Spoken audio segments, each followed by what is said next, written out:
সবাইকে ভ্রমণ বাংলায় স্বাগত।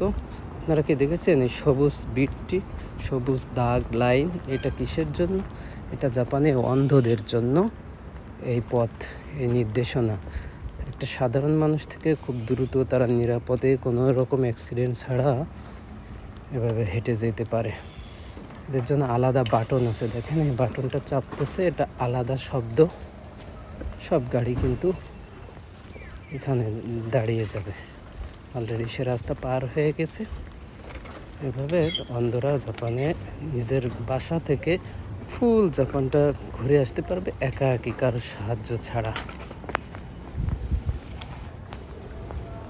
এটাই জাপানিজ সার্ভিস সুবিধা, সকল নাগরিকের জন্য সমান সুবিধা। অন্ধ সাধারণ মানুষের মতো চলাফেরা করতে পারে। এই ভিডিওটি ভালো লাগলে অবশ্যই সাবস্ক্রাইব করবেন এবং শেয়ার করবেন। অবশ্যই কমেন্টস করতে ভুলবেন না। কী ধরনের ভিডিও পেতে চান সেটাও জানাবেন। ধন্যবাদ সবাইকে আমাদের সাথে থাকার জন্য।